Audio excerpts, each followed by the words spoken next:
What's up, everybody? It's Soren Baker. Amir, Rahimi. And today on The Great Debaters, we're taking it back, way back. Get ready, y'all.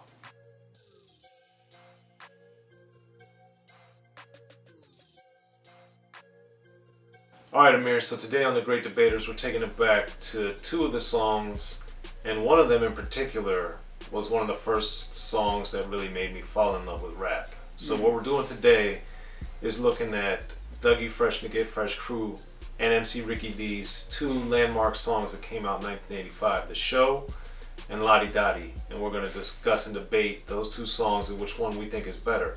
So you guys know us here on The Great Debaters. Make sure to like, subscribe, and share because we want to get these debates going and keep bringing them to you guys on a major level. So Amir, for me, The Show is one of the first songs. My boy Tom Early, back in Gambrills, Maryland, where I grew up, you know, he made me this tape, and The Show was one of the songs that was on it. Also, shout out to Dana Dane Nightmares, one of my good friends, Dana Dane, that was on there too. And The Show was one of these songs that was on this tape my friend Tom Early made me fall in love with rap. It's not the first song I heard in rap. That would probably be Rapper's Delight, and I would hear other songs here and there. But on this tape that my friend gave me, that really changed my life and made me love rap, and it's been my favorite thing in the world since then. The Show is one of those songs that made that change for me, and I just remember being so blown away when I heard this song. So Amir, for you, when you first heard The Show in particular, what did you think about it? I really loved the beat, the Inspector Gadget Incredible stuff going on. It was just like freaking amazing. You can really tell how fluid they are as a duo. Dougie Fresh and MC Ricky D later, Slick Rick as we all know him by. But just them going back and forth was freaking dope. It was nowhere near like a traditional rap song, or now that we're accustomed to. It's just so kind of all over the place, but it really works. I love the title, The Show, because that's basically what it is. And I also read somewhere, maybe you can touch upon this, that this is one of the, not the first obviously, but one of the earlier songs to go gold and achieve gold status. And I don't know, I kind of want to also ask you, what did you think about his voice when you first heard it? Me talking about MC Ricky D at the time, because obviously he wasn't born in the United States, but he came to New York. The interesting thing about Slick Rick's voice, or MC Ricky D's voice, was that I thought it was just cool and that's how he talked. As a little kid, I didn't necessarily understand that he wasn't Native American. I just didn't know. And that really, later I appreciated the fact that, hey, this dude came from England, from London, and came over to the United States as a kid, and then became one of the, you know, the greatest storytellers in rap history and one of the best rappers ever, and that he wasn't even from here. He emigrated and then, you know, helped make the culture great. And I always thought that was pretty remarkable. And, you know, obviously this country in general is a country of immigrants, so, you know, when people come here, they add their own distinct styles of what they do to what's going on here already, just as when we go to other places, same thing happens. So I didn't know that at first, and it probably took me a year or two to really understand, because back then, of course, there's no real internet, there's no real television for rap, there's no real any of this stuff. You would just hear things, and even the source hadn't even come out yet. So it was a couple years, then I was like, oh, this guy's from London, or oh, you know, they're from the Bronx, or whatever. If they didn't say this stuff in the songs, there's really no way, unless you were lucky and happened to see a magazine, which at that time didn't cover a lot of rap, you wouldn't know that stuff. You had to literally get all the information from the songs themselves, or if there were some liner notes or comments, if you had the actual original version of the song or the album. So with The Show, I just had it on a cassette, so I didn't know, you know, I knew the artist because my friend helped me with the names and stuff, but I didn't know who produced it, I didn't know what label it was on, I didn't know anything. It was just a song on a cassette. But as I listened to The Show, it just had so many of these elements that helped me love rap. The percussion was very prominent. It was very imaginative, as you had mentioned. Incorporating the Inspector Gadget was something that just threw me off. The beatboxing by Dougie Fresh is phenomenal with the sound effects, the telephone ring, and all these different things.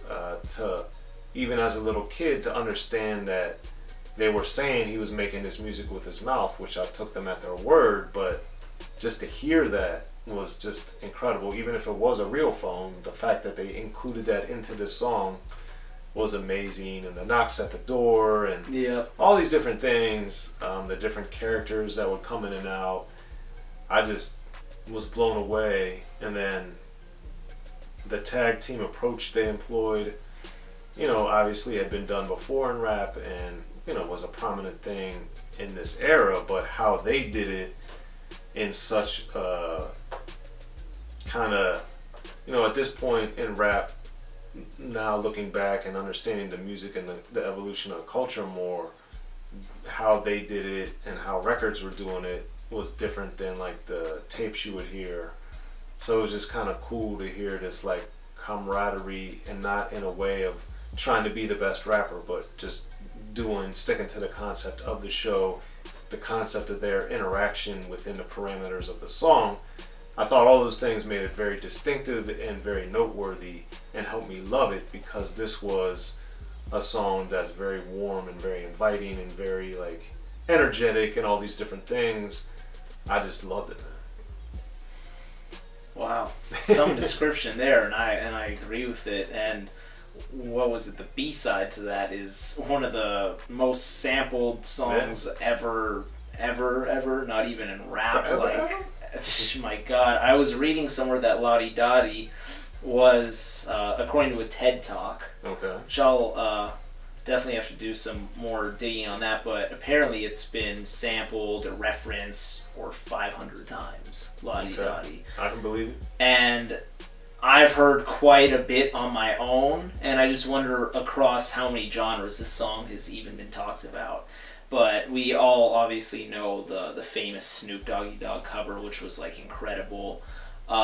Which, Ladi, to interrupt you, I apologize, but it's so significant to understand when Snoop did that. As you guys, I'm sure, are all aware, it in rap at the time, it was a very big deal to like not be labeled a biter, or to not be like, oh, you're taking someone. And that's why in the intro Snoop says what he says about like loving and respecting Slick Rick, and if you don't like it, you can do what he says.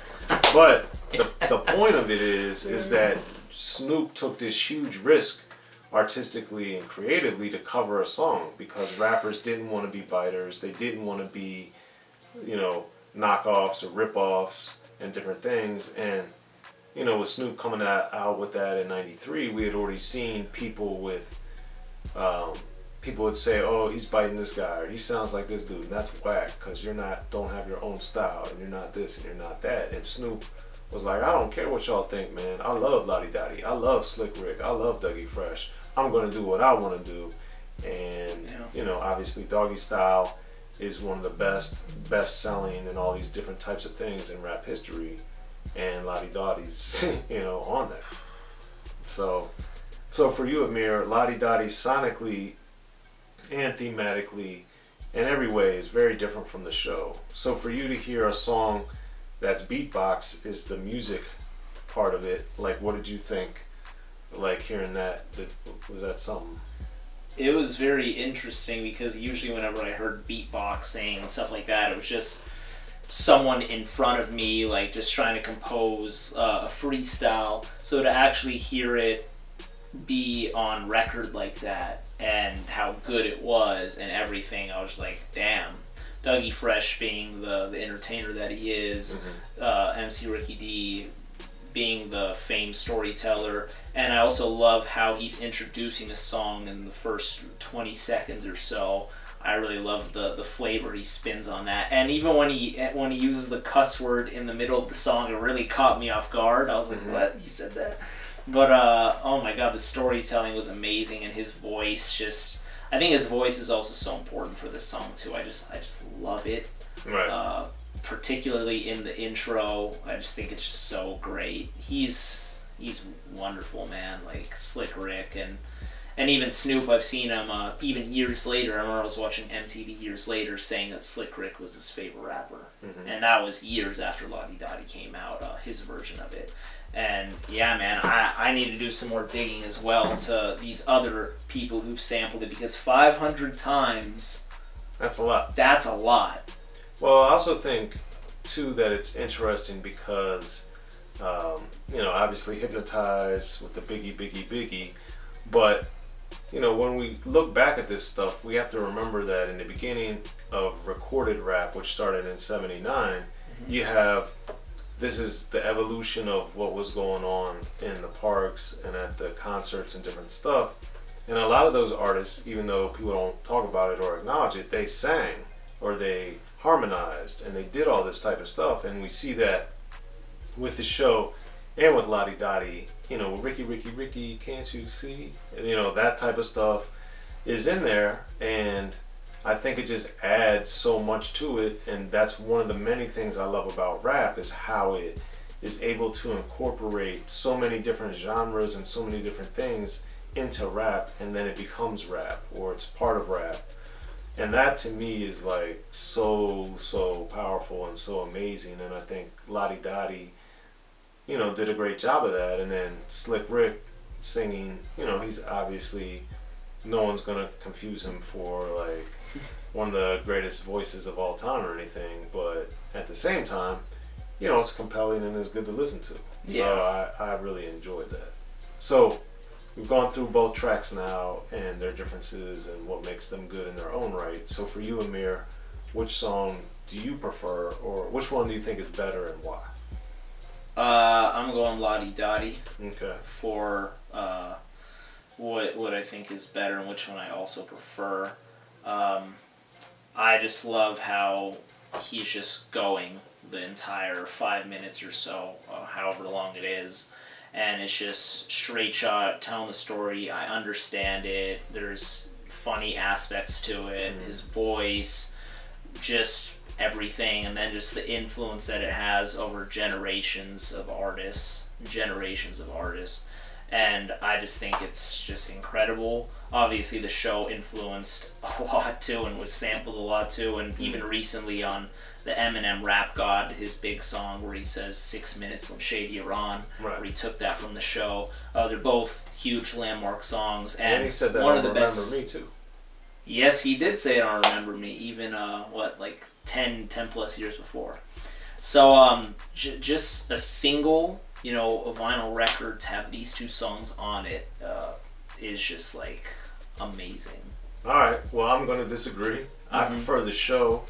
I think it's better, and I think it's the better song of the two, and it's my favorite. And I think it's better in the sense that, to me, it's more musically rich, because obviously we just have the beatbox for Ladi Dadi, but I think the musical element of the show takes it to a whole different level, because we have Dougie Fresh with all the sound effects, we have him beatboxing, and we have the music, and then we have all these different changes and elements, and the sound and the speed of it was all very distinctive. And I just thought it was amazing, and their collaboration, as you had mentioned with Ladi Dadi, it has a lot of the same things. It has some of the humor, it has the unexpected twists, lyrically and sonically, and I just think that, it's flawless. And I also, it's interesting because I love all types of rap, and I don't necessarily care per se what artists say, but I always have a special place for songs that don't have any profanity that are excellent. And the show doesn't have any profanity, and it's phenomenal, whereas of course Ladi Dadi has a little bit of it, and a little bit of questionable, unsavory language or what have you. And whenever a song to me doesn't have to use that and is phenomenal as the show is, it just makes it that much better to me, because now when I listen to a song and I realize, wow, they didn't cuss, it just impresses me because I was just listening to it and I liked it. Whereas, you know, when you're bombarded with profanity, you can clearly tell there's a lot of profanity in it. Yeah. So anyway, for those reasons, I'm rolling with the show. Amir's got Ladi Dadi. But what about y'all, man? Make sure to hit us up in the comment section. Let us know what you think, which of these two songs is the better one and why. And of course, either Amir, myself, or Unique Access, or Rappin and Snackin will respond and let you know what we think of what you think. And be sure to subscribe and like Rappin and Snackin and Unique Access. We're here on The Great Debaters. I'm Soren Baker. Amir, Rahimi. Let us know what's up, y'all. Be sure to check out the History of Gangster Rap by Soren Baker. He's official. History of Gangster Rap features exclusive interviews with Ice-T, Snoop Dogg, MC Ren, the D.O.C, and dozens of others. The History of Gangster Rap, a definitive look at how Los Angeles changed rap forever. In Los Angeles, the streets definitely set the tone of the hip-hop music. At 19, I got a $50,000 car. My whole angle always was, I'll be street, but I will always tell you the horrors that go along with this life. It would be penalties and casualties for just wearing the wrong color in somebody's neighborhood. And once gangster rap made it from the streets to the TV, the genre exploded. With Fab 5 on your MTV back with NWA. Yo MTV, it just catapulted us from being local heroes to national gangbang rappers. The History of Gangster Rap discusses it all from 1980 up till today. It's always gonna be shit happening in the street. You know what I mean? So it's always gonna be something to talk about. The History of Gangster Rap in stores now.